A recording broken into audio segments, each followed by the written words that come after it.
Buenos días, soy Cristina Gonzalo, responsable de la red de bibliotecas del Instituto Cervantes y les doy la bienvenida a esta segunda edición del Lab de Bibliotecas del Instituto Cervantes.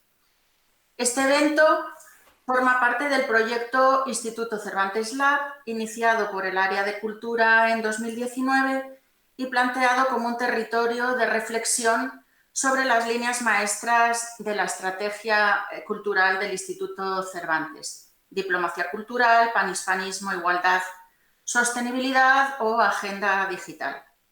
En este marco, la red de bibliotecas del Instituto participa con una propuesta de laboratorio específico bajo el nombre genérico ¿En qué piensas cuando te preguntan si te gusta leer?, que avanzará a lo largo de una amplia programación con dos objetivos: reflexionar sobre el potencial de las bibliotecas en la narrativa, prescripción lectora digital y la formación del lector digital, y promover la lectura y la escritura desde las bibliotecas en tiempos de cambio.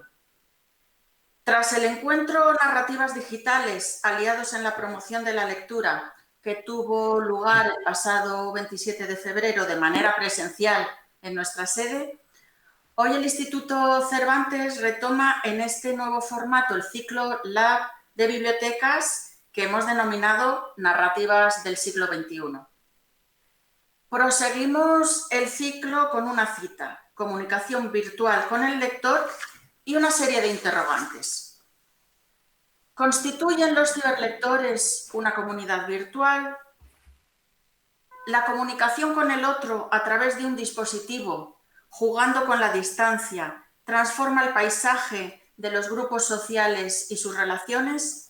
Y por otra parte, en este tercer espacio, que es la pantalla electrónica, los límites se difuminan. Ya no es necesario acudir a un lugar ni coincidir en el tiempo para compartir la lectura. Para hablar de ello, contaremos esta mañana con varios expertos y abrimos esta línea de análisis con el investigador Carlos Alberto Scolari. Carlos Alberto Scolari es doctor en Lingüística Aplicada y Lenguajes de la Comunicación por la Università Sacro Cuore di Milano, en Italia.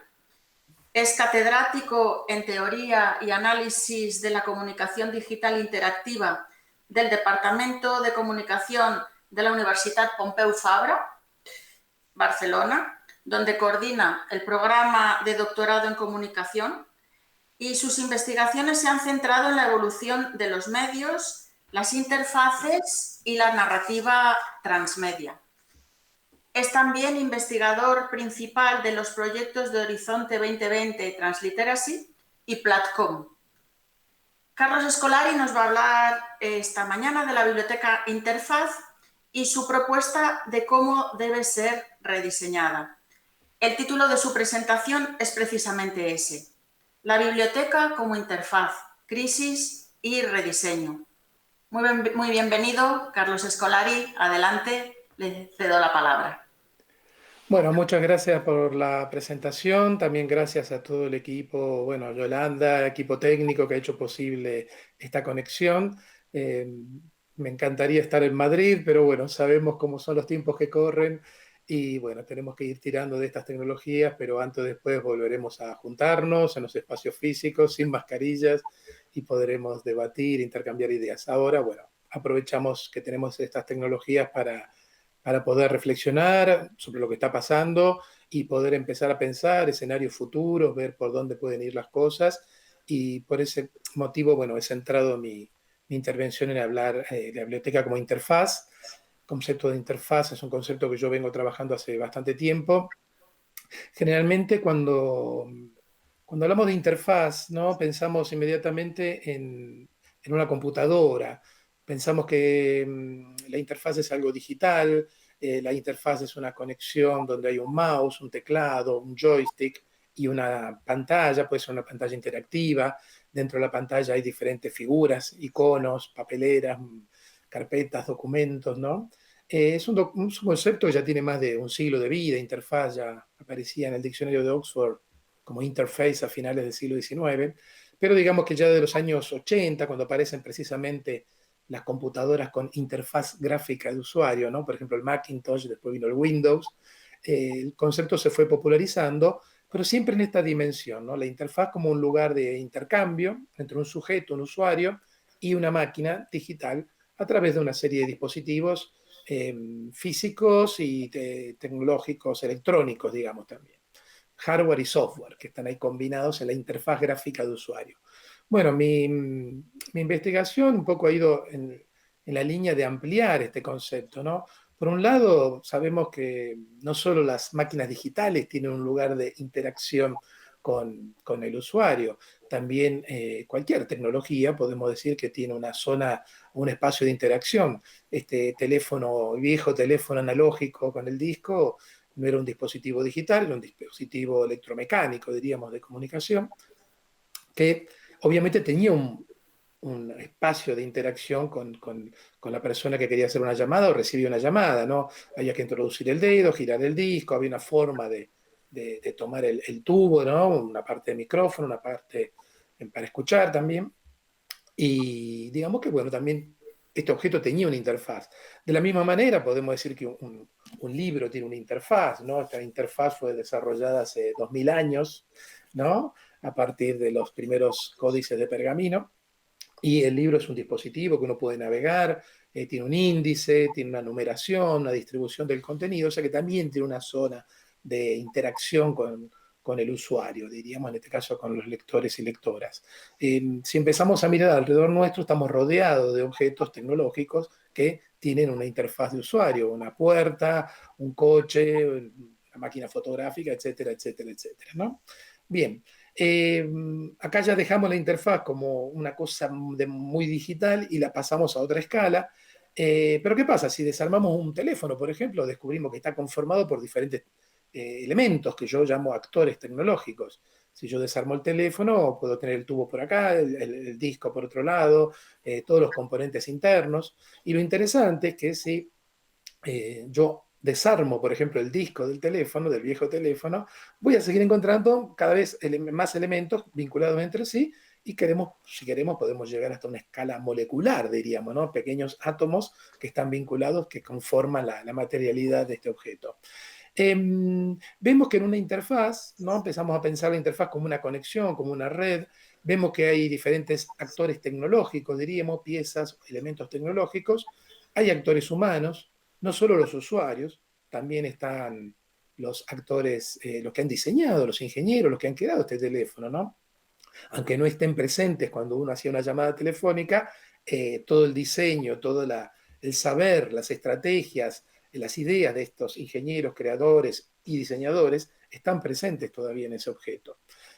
Si vamos una escala más allá, bueno, podemos empezar a pensar a la interfaz como una red de actores, ¿no? Una red de actores humanos, tecnológicos, pero también institucionales, ¿no? Porque hay un código que regula, por ejemplo, las comunicaciones en ese teléfono o nuestras interacciones con una computadora. Hay leyes europeas, leyes internacionales, leyes nacionales que regulan el funcionamiento de las empresas que fabrican la tecnología y los usos que podemos hacer también con las tecnologías.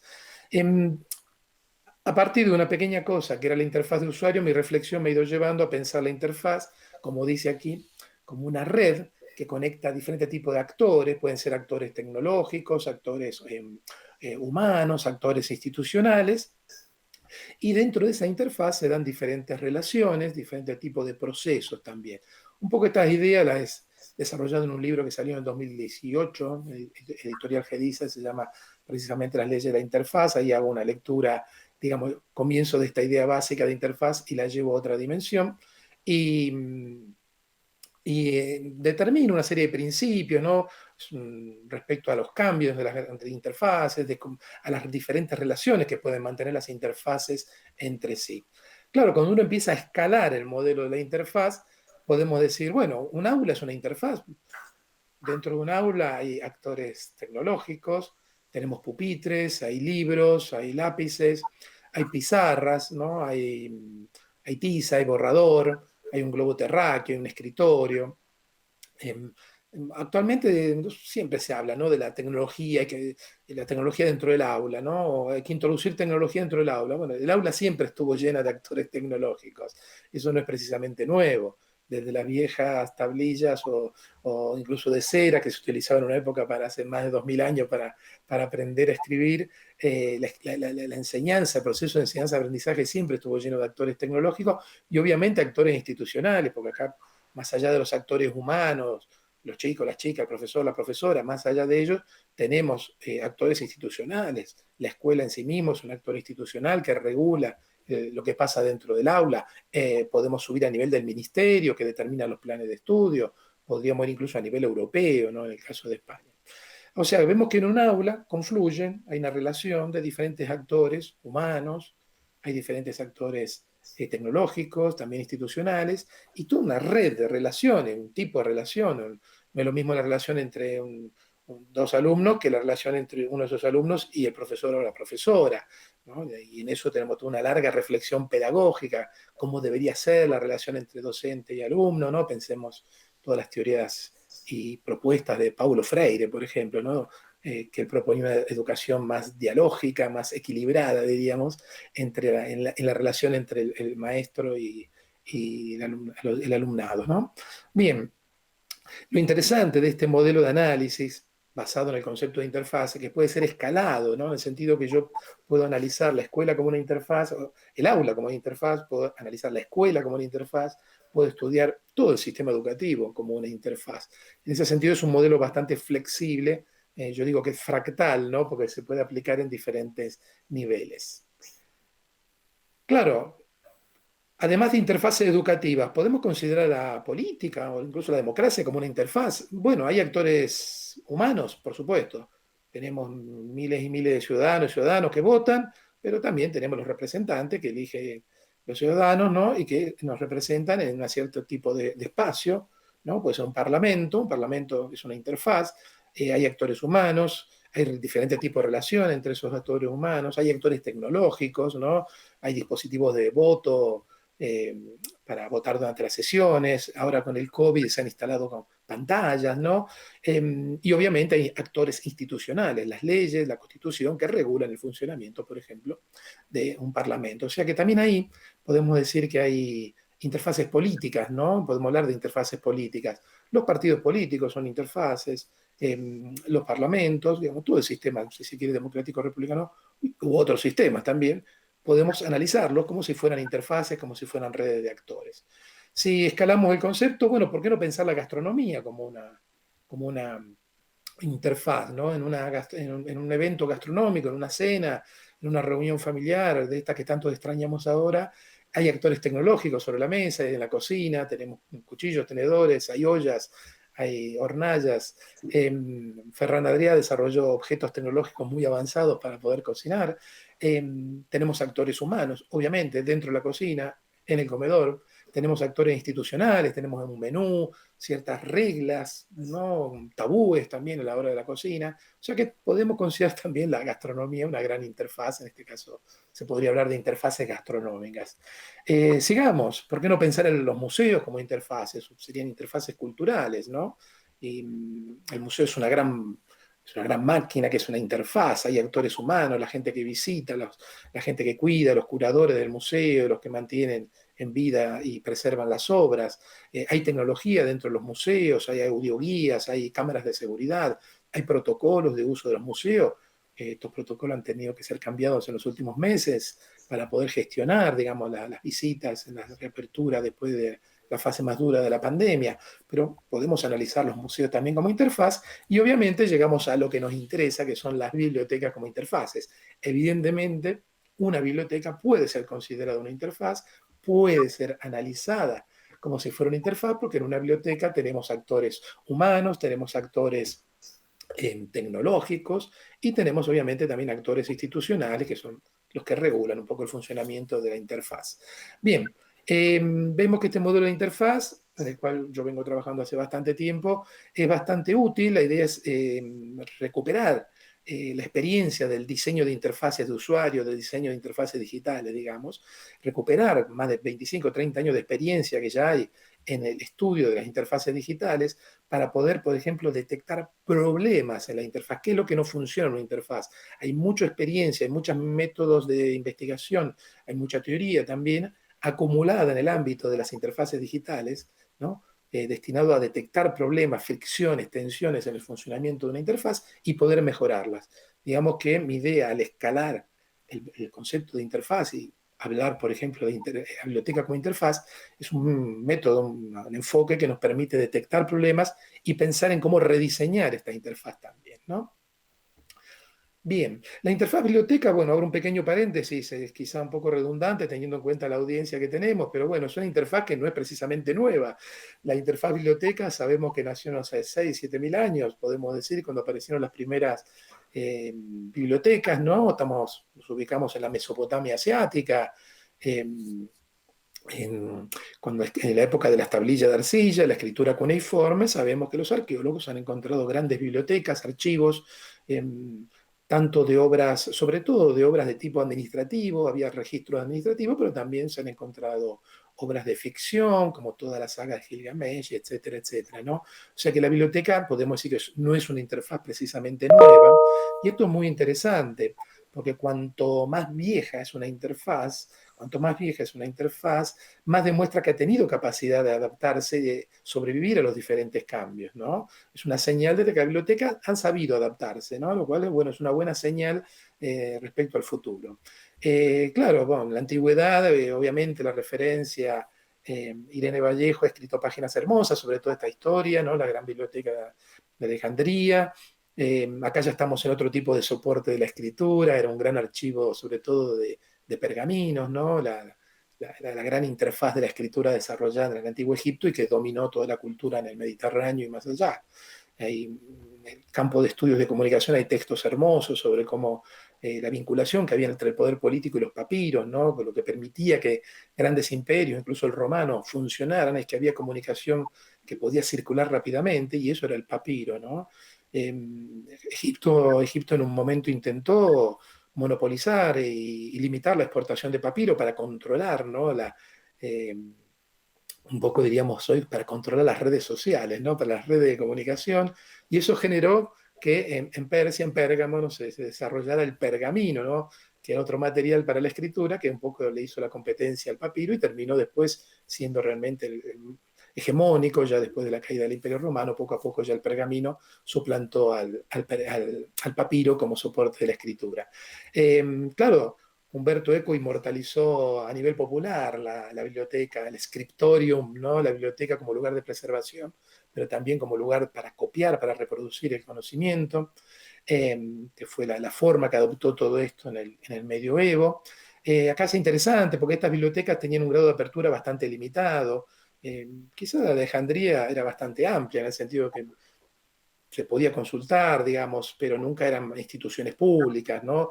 Obviamente en la Edad Media todo el repliegue que hubo de la cultura libresca a las abadías hacía que fuera muy difícil consultar libros, los libros muchas veces estaban encadenados, ¿no?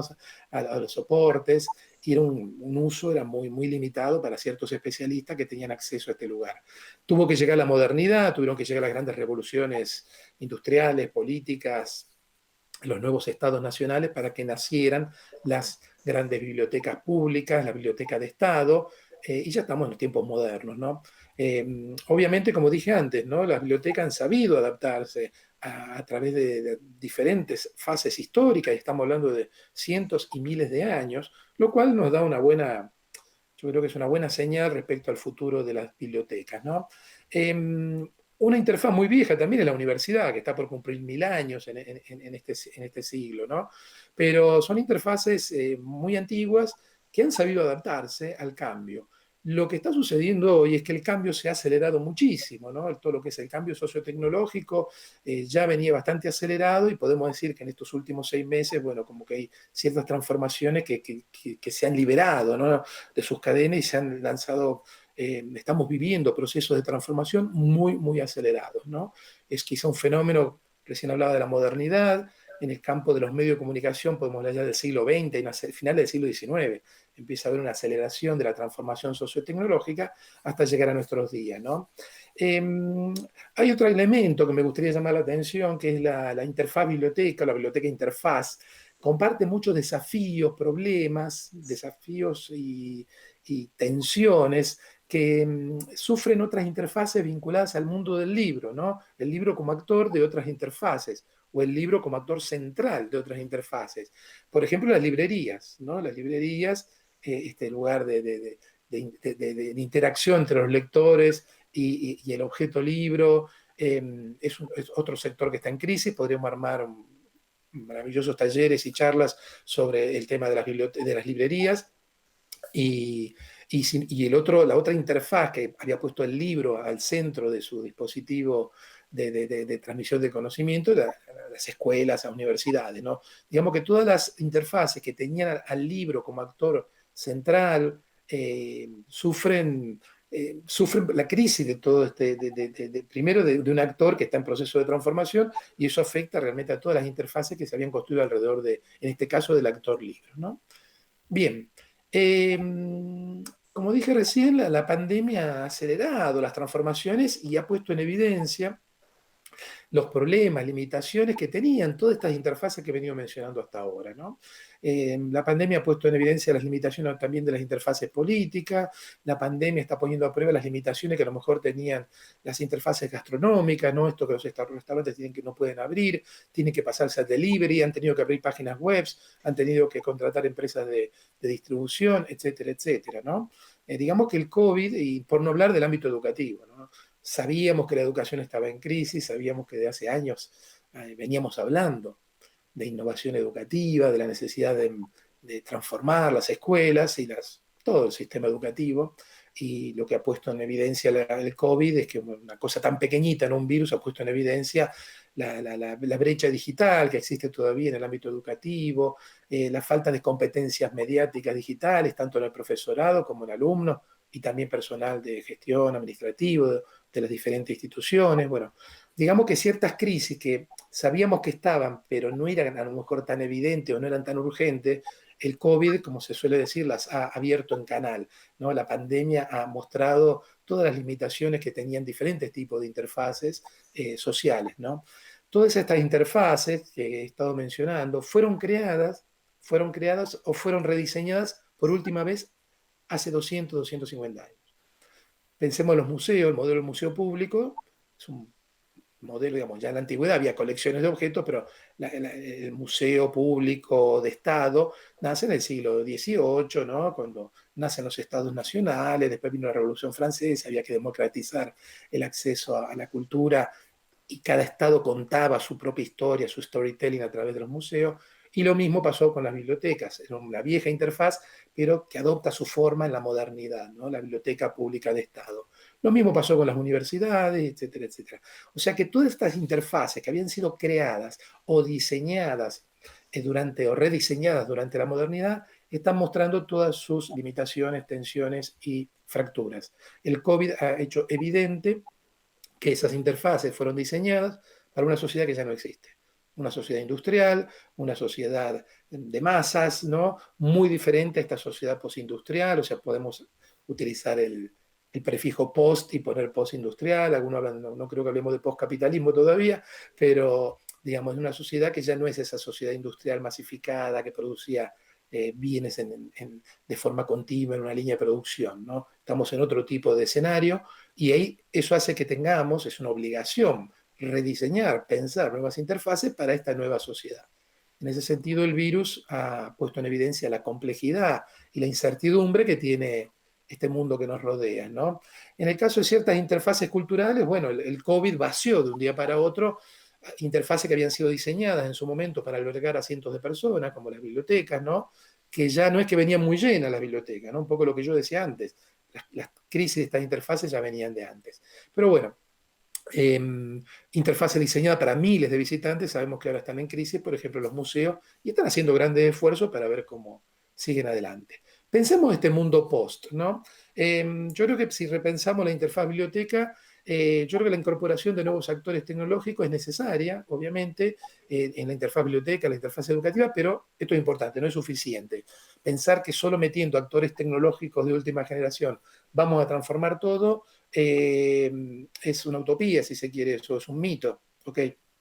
Tenemos que incorporar tecnología y voy a hablar de eso ahora, de ciertos usos de la tecnología, pero no nos confiemos que solo con actores tecnológicos vamos a solucionar esto, ¿no? Se necesita actores tecnológicos, pero hay que operar sobre todos los actores de la interfaz, ¿no? También hay que, como dice acá el segundo punto, hay que reconfigurar las relaciones dentro de la interfaz biblioteca, ¿no? Así como tenemos que repensar las relaciones entre el profesor y el alumno, ¿por qué no? También repensar las relaciones entre actores humanos dentro de la interfaz biblioteca, pero también, y esto es muy importante, yo creo, la relación con otras interfaces, sobre todo del ámbito cultural. Y repensar los procesos, ¿no? Un poco retomando lo que recién decía, son interfaces diseñadas para una sociedad industrial que ya no existe, repensemos los procesos en clave post, ¿no? De sociedad post-industrial. Eh, Quería dejar caer una serie de ideas, conceptos nuevos, un poco para refrescar, ¿no? La conversación. Voy a hablar de un punto de vista muy cercano, voy a hablar como usuario de biblioteca desde el mundo de la investigación. No estoy hablando tanto del ciudadano común que quiere acceder a un determinado contenido, sino más bien de una necesidad muy específica del mundo de la investigación en ciencias sociales y humanidades. Pero creo que puede servir también para introducir nuevos conceptos y nuevas formas de pensar la interfaz biblioteca.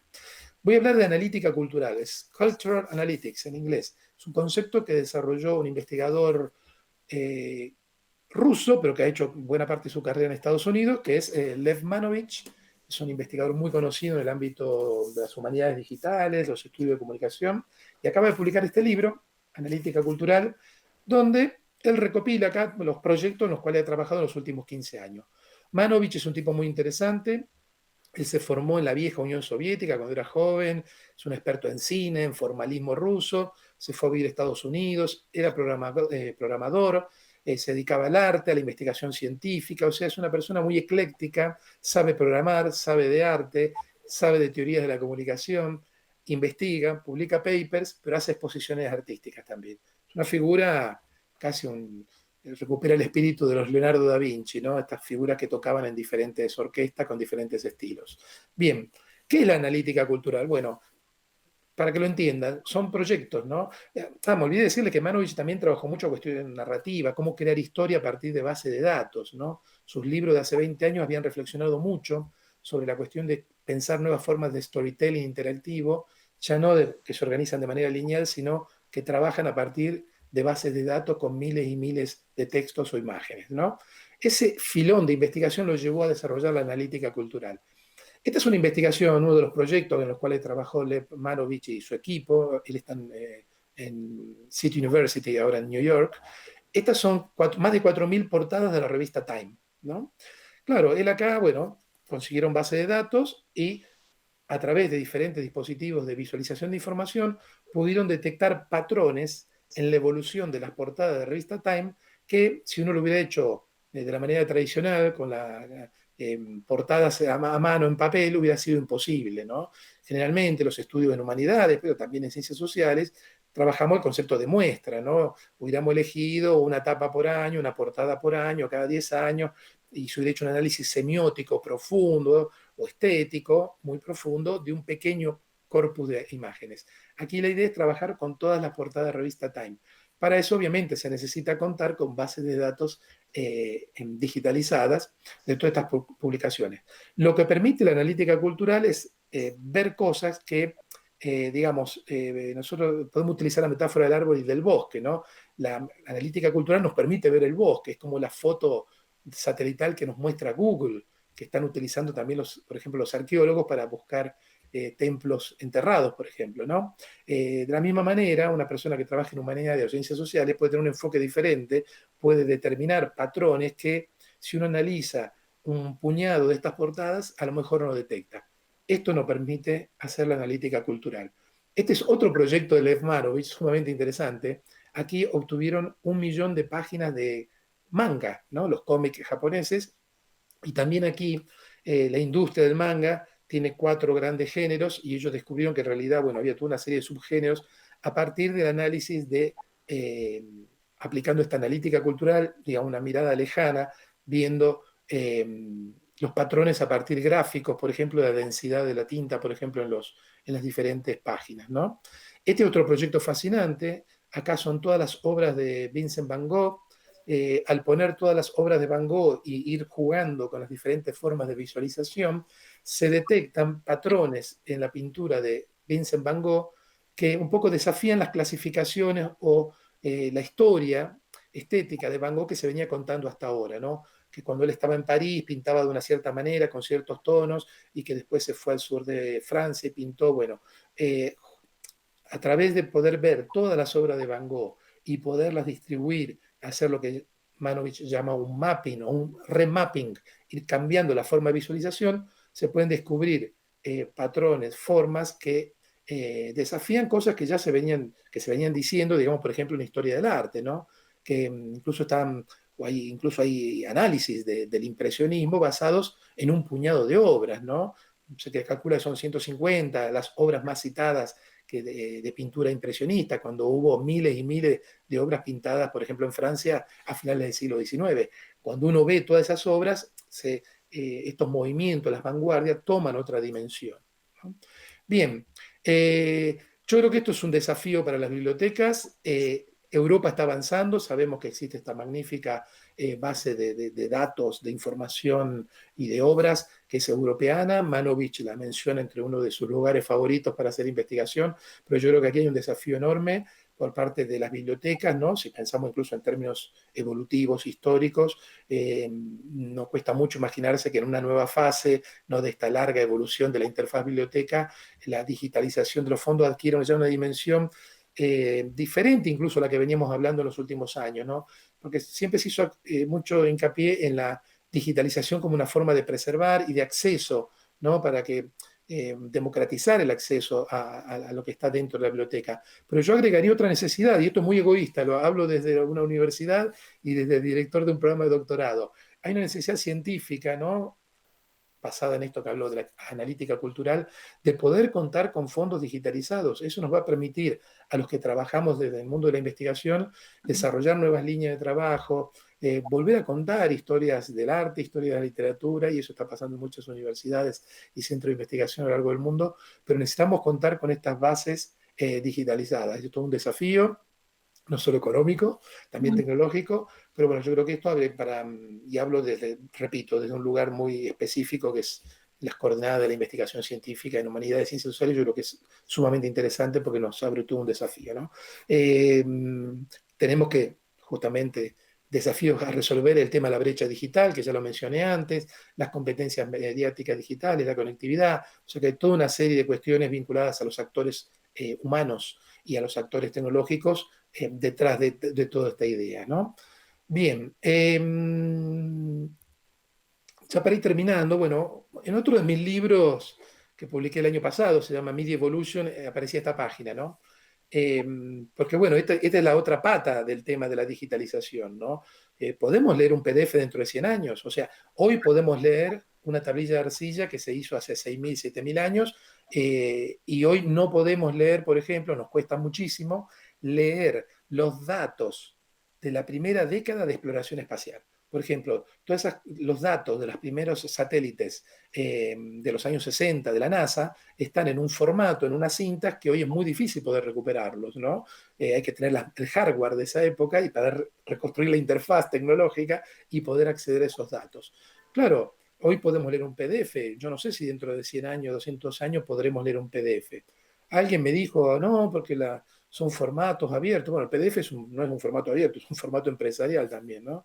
Eh, Siempre que hay formatos abiertos, sí se trata de que sea retroactivo, ¿no? Cuando evoluciona el HTML, por ejemplo, se trata de que se puedan leer las viejas páginas, pero eso estamos hablando de 25 años, que pasará de acá a cientos, miles de años. O sea que la preservación de los originales también es importante, es fundamental, diría. Y acá quería introducir otro concepto. Este es un concepto que viene muy de la tecnología 5G, inteligencia artificial, visualización de información, que se llama el Digital Twin, ¿no? Sería el mellizo, el gemelo digital. Esta foto que van a ver ahora la saqué el año pasado en el Mobile World Congress. Era un stand de la empresa, esto está en Huawei, atrás se ve la bandera de Suecia, pero era el stand de Huawei, de la empresa china. Eh, Ahora se habla mucho de la ciudad inteligente, la Smart City, ¿no? Y poder tener sensores en la ciudad para detectar en cualquier momento cambios de temperatura, consumo eléctrico, consumo, tráfico, etcétera, etcétera, ¿no? Eso vinculado a la inteligencia artificial permite prever si hay atascos, ¿no? Derivar tráfico de un lado a otro de la ciudad. Y se ha trabajado este concepto que a mí me parece fascinante, que es el Digital Twin, ¿no? Que sería el gemelo digital. O sea, tenemos la ciudad real, de carne y hueso, diríamos, y tenemos una ciudad digital que la podemos visualizar, ¿no? Imagínense un alcalde de una ciudad con esta pantalla y de ahí tiene un chequeo permanente de lo que está pasando en la ciudad, y se puede actuar en caso de cualquier tipo de disrupción o de emergencia. Esta tecnología, por ejemplo, permite tener diferentes capas de información. La central de bomberos puede tener una capa de información, el sistema sanitario podría tener otra capa de información, podríamos mapear tranquilamente la difusión del COVID por los diferentes barrios, por ejemplo, ¿no? Bueno, esta idea de tener una doble capa, ¿no? La ciudad real y la ciudad digital, diríamos, pero vinculadas entre sí, ¿no? Y que eso permite tomar decisiones, gestionar. Pero bueno, ¿por qué no pensar introducir esta idea del Digital Twin y pensar en la Library Intelligent Twins, ¿no? Pensar en las bibliotecas en esta doble dimensión, la biblioteca real de carne y hueso, el edificio, y la vieja interfaz, diríamos, y también la nueva capa que expande la vieja interfaz y la actualiza, ¿no? Pensar que tenemos las dos dimensiones, la material textual y la textual también digital, o diríamos textual material y textual digital. Todo esto implica también nuevos desafíos, pensar nuevas interfaces de usuarios, sistemas de navegación, esto que Manovich hace mucho hincapié, que es la representación, no solo hay que tener escaneados, digitalizados muchos documentos, sino también cómo los podemos presentar. Y acá me quería también retomar un poco lo que era la vieja experiencia de Manovich, ¿no? Él hace 20 años, en un libro que se llama The Language of New Media, el lenguaje de los nuevos medios, él proponía contar nuevas historias a partir de bases de datos, ¿no? O sea, por un lado, este tipo de visualización, este tipo de presentación de mapas de grandes conjuntos textuales habilita un nuevo nivel de lectura. Esto también es lectura, es interpretación.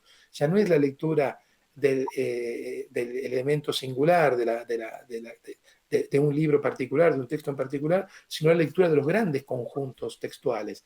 Y yo creo que ahí las bibliotecas nos pueden ofrecer a nosotros, no solo investigadores, digamos, también pensemos en un público más amplio, visiones nuevas de lo que es la historia cultural de la humanidad. Y por otro lado, ¿por qué no pensar que de acá pueden surgir nuevas fórmulas para contar nuevas historias? Esto que Manovich hace 20 años denominaba una historia ya basada en el database, ¿no? En la base de datos, historias ya no tanto lineales, sino más hipertextuales, poder navegar en estas bases de datos. Bien, con esto era un poco, bueno, quería terminar mi presentación.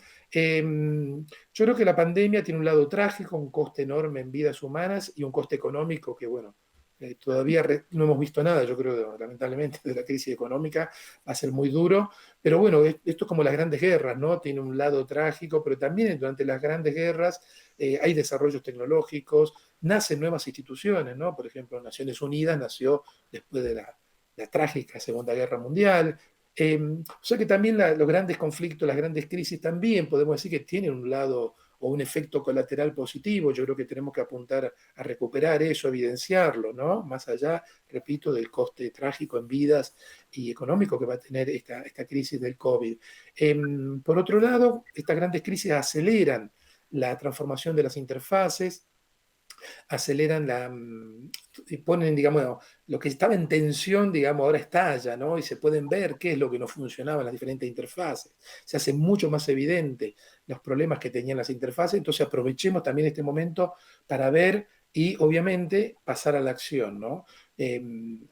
Lo hemos vivido en el mundo de la educación, lo están haciendo los museos, las galerías de arte, etcétera, etcétera.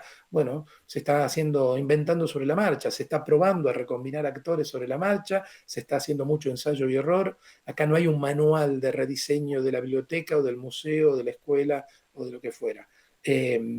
tenemos que ir probando. Yo siempre apuesto por un cambio de abajo hacia arriba, ¿no? No podemos esperar que un decreto del ministerio cambie, nos diga qué hay que hacer, para nada. Hay que ir de abajo hacia arriba, hay que hacer bottom-up, ir experimentando, probando actores de todo tipo, y cuando algo funciona, difundirlo, ¿no? Compartirlo, incluso las cosas, los experimentos que no funcionen, viene bien compartirlos, para poder, si algo funciona, poder escalarlo y llevarlo a otras realidades. Así funciona mucho el diseño urbano, ¿no? Por ejemplo, bueno, en Nueva York funcionaban de esta lógica, iban probando cosas en los barrios de la ciudad, cuando algo funcionaba, lo llevaban a otra escala. Eso está pasando hoy en Barcelona con las superislas, ¿no? Experimentos que abarcaban 9 manzanas, empezaron con una, en el Pobla Nou, ¿no? De peatonalizar, cambiar un poco la dinámica de la circulación. Eh, tuvo bastantes tensiones ese proceso, pero eso se fue ahora exportando a otros lugares de la ciudad y ahora la intención es ampliarlo a buena parte del centro de la ciudad de Barcelona. Es así, yo creo, ¿no? Ir probando, ir experimentando, jugando con actores, buscar nuevas relaciones, experimentar con nuevos procesos en pequeña escala y cuando las cosas van funcionando, poderlo compartir y llevarlo a otra dimensión. Y a mí como investigador este momento me fascina porque, bueno, permite ver estas interfaces que venían crujiendo, bueno, ahora ya no crujen, se ve realmente dónde están los problemas, ver la evolución rápida que vamos a tener en diferentes esferas de nuestra vida social y cultural. Y bueno, espero que estas reflexiones les hayan servido en todas las actividades, debates que van a tener a partir de hoy. Y seguimos la conversación, esperemos pronto volver a abrazarnos sin máscara, vernos en Madrid, vernos en Barcelona y poder seguir conversando sobre esta vieja, nueva interfaz que son las bibliotecas y que tienen un gran futuro. Muchísimas gracias. Muchas gracias a usted, Carlos, y muchas gracias por esta charla tan inspiradora y este planteamiento sobre la biblioteca como interfaz y sobre la interfaz, el significado de interfaz en general. Pero pensando en este mundo post que usted ha mencionado y repensando el ecosistema de estos interfaces y de los actores tecnológicos, tenemos una pregunta. ¿No estamos yendo directamente y a toda velocidad a un iceberg que destruirá la sociedad? ¿Es posible frenar la aceleración tecnológica? Claro, eso es todo un debate sobre este tema, ¿no? Esto se encuadra, podríamos decir, en el gran debate sobre el tema del antropoceno, ¿no? Esta gran transformación que ha generado el Homo sapiens sobre la Tierra, de eso ya no hay dudas. Se discute si esto empezó hace 10.000 años, si esto empezó con el descubrimiento de América y el trasvasamiento de interfaces, perdón, de especies biológicas entre Europa y las Américas y otros viajes de exploración. Otros dicen que el antropoceno comenzó con la revolución industrial y las máquinas de vapor. Otros dicen que empezó con las bombas atómicas, ¿no? Después del año 45.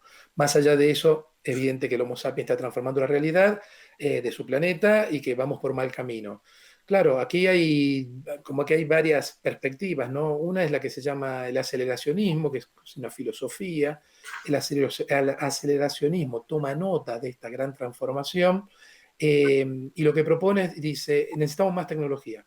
O sea, si esto hemos propuesto, digamos, si fue la tecnología que propuso el Homo sapiens la que generó todo este lío en el ecosistema del planeta Tierra, solamente otras tecnologías nos pueden ayudar a solucionar esto rápidamente.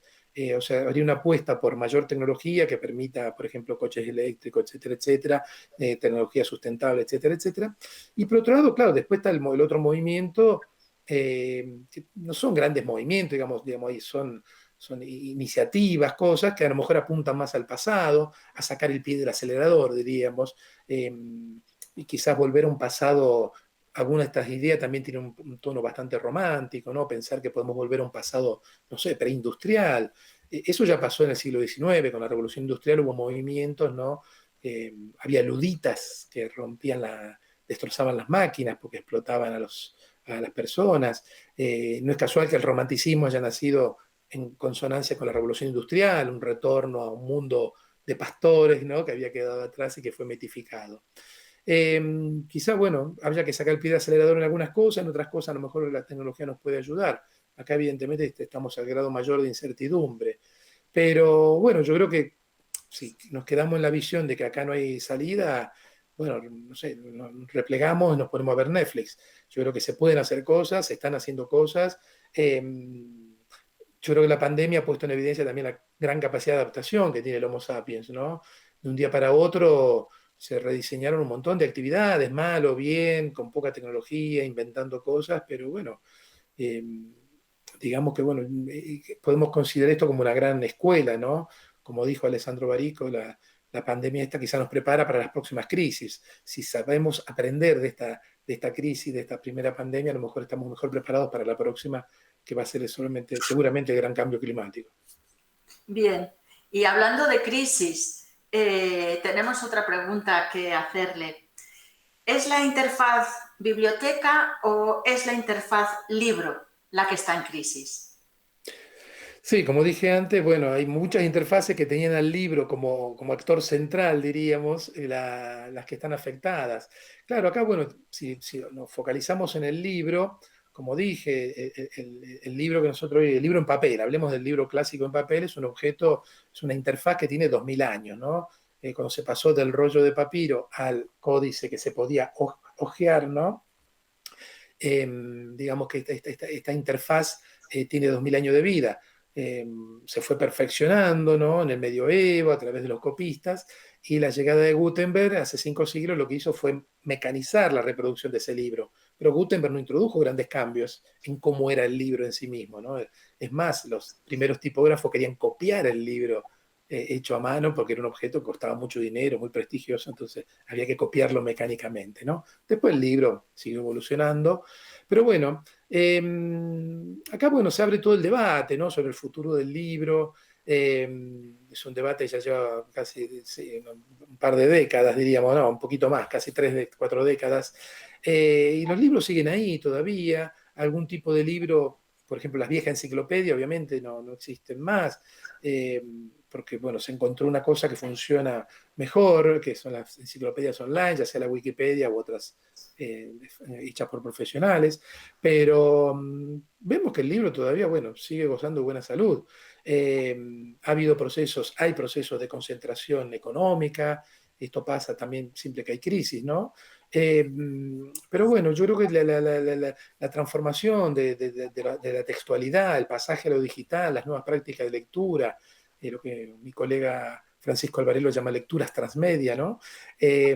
Ha complejizado todo el mundo del libro, que era un mundo simple, ¿no? Estaba el editor, el autor, el librero y el lector, ¿no? Y era una cadena bastante lineal que funcionó durante 5 siglos. Eh, yo creo que es una crisis dentro de otra, para responder a la pregunta, ¿no? Porque está en crisis un poco el soporte libro, pero también eso radia efectos, ¿no? A toda la interfaz que incluía ese actor. Como dije antes, las interfaces son fractales, ¿no? Pero bueno, yo creo que es muy probable que la solución venga al mismo tiempo, ¿no? Si logramos resolver la crisis de la interfaz libro a través de, no negando la digitalización, sino trabajando en todas las dimensiones y cómo potenciar esto sin abandonar el pasado y presente del libro impreso. Y pensamos también a nivel macro, las instituciones, las interfaces que giraban alrededor de eso, yo creo que la solución puede venir de manera conjunta, ¿no? De ambos niveles de la interfaz libro y la interfaz biblioteca. Y cuando se menciona la posibilidad de reconfigurar las relaciones con otras interfaces, se habla de distintas interfaces, ¿se incluye los medios de comunicación también? ¿Se piensa en los medios de comunicación como interfaz? Sí, ¿por qué no? ¿Por qué no? Los medios son interfaces, sí, tenemos actores humanos delante y detrás de las cámaras, tenemos actores tecnológicos y tenemos actores institucionales que regulan el funcionamiento, o sea, también los medios de comunicación podemos considerarlos como interfaces. Claro, cuando hablamos de reconfigurar las relaciones, por un lado decíamos, bueno, dentro de una interfaz, pero también con otras interfaces, ¿no? En ese sentido, por ejemplo, hay museos que están trabajando con las escuelas, ¿no? Mandan artistas en residencia a unas escuelas. Y ahí, bueno, podemos ver un buen ejemplo de colaboración, de sinergia entre dos interfaces, una interfaz educativa y una interfaz cultural. Si pensamos en el caso de bibliotecas y medios de comunicación, se me ocurre un ejemplo muy interesante que se vivió en la Biblioteca Nacional de España, que era toda esta relación que hubo con el Ministerio del Tiempo, con la serie de televisión, que en realidad no era serie, era un proyecto, se convirtió en un proyecto transmedia, ¿no? Recuerdo episodios donde se hablaba de Isabel la Católica y se tuiteaba sobre eso y la biblioteca articulaba su estrategia online, digamos, con la gente de Radio y Televisión Española, del Ministerio del Tiempo, y se evidenciaba que el testamento de Isabel la Católica estaba en PDF disponible en la web, y eso generaba infinidad, bueno, incrementaba muchísimo las visitas. Bueno, podría ser un ejemplo, ¿no? de interacción entre dos interfaces diferentes, una mediática y la interfaz biblioteca, para buscar esta realimentación, este intercambio, este rediseño quizá de una relación, ¿no? Lo mismo se podría pensar con otras interfaces culturales, por ejemplo, museos, que seguramente ya se hacen cosas y se podrían potenciar. Pero bueno, yo creo que, digamos, la solución no viene solo de mirar hacia adentro la interfaz, sino también de ver hacia afuera, buscar promiscuidad, ¿no? Interacción, intercambio de actores con otras interfaces. Si nosotros vemos cómo funciona la innovación nunca viene del centro, ¿m? De los grandes sistemas, de las grandes empresas. La innovación siempre viene de la periferia, donde a lo mejor ahí, como yo siempre digo, el ojo de Sauron no llega a ver hasta allá tan lejos. Y es ahí donde hay mucha promiscuidad, hay intercambio de actores, ¿no? Y esto es así, ha sido siempre así en la historia de la evolución tecnológica, ¿no? Hay que mirar a la periferia de los sistemas, no tanto al centro, porque es justamente en la periferia donde las diferentes interfaces se pueden solapar e intercambiar cosas. Muy interesante. Y volviendo a algunos investigadores de los que ha hablado, como Franco Moretti, algunos investigadores pues, han tratado la evolución de los géneros o de la novela a partir de los metadatos de los metadatos de las bibliotecas. ¿Y en qué se diferencian de la analítica cultural de Lev Manovich de la que ha hablado? Claro, digamos que, bueno, tú mencionabas ahora a Franco Moretti, es un investigador, bueno, italiano que hizo casi toda su carrera en Stanford. Él tiene un laboratorio ahí, montaron un laboratorio donde trabajaban, él era un experto en historia de la literatura europea, historia de la novela europea, ¿no?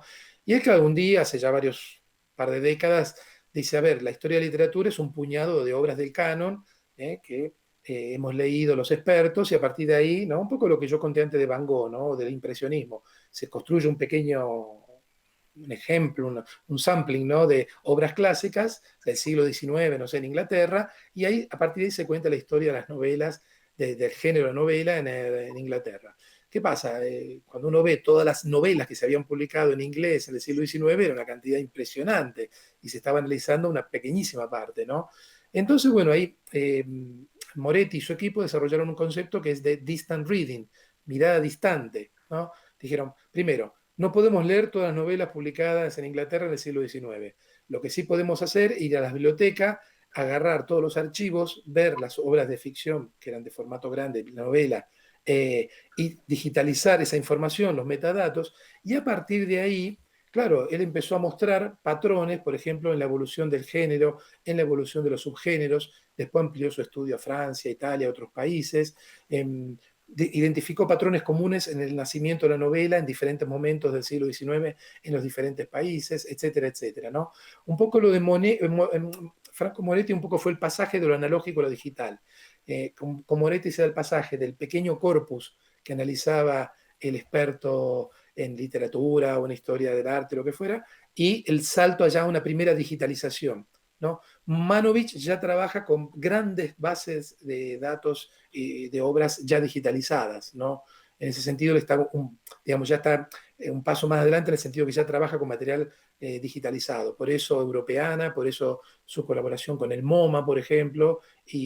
Pero claro, y así todo él dice, el MoMA ha digitalizado unas decenas de miles de fotos, pero claro, todas las fotos que se han sacado no podemos gestionar eso.